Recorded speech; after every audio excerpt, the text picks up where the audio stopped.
ఉమ్మడి కృష్ణా జిల్లా తోట్ల వల్లూరు మండలం ఐలూరులో పెను ప్రమాదం తప్పింది. కృష్ణా నదిలోనికి ఆర్టీసీ బస్సు దూసుకెళ్లింది.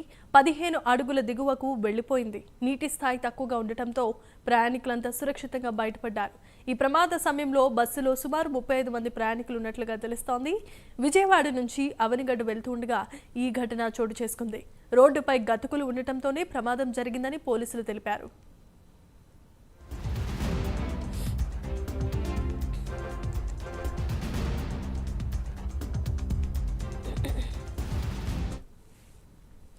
ఉమ్మడి కృష్ణా జిల్లా తోట్ల వల్లూరు మండలం ఐలూరులో పెను ప్రమాదం తప్పింది. కృష్ణా నదిలోనికి ఆర్టీసీ బస్సు దూసుకెళ్లింది.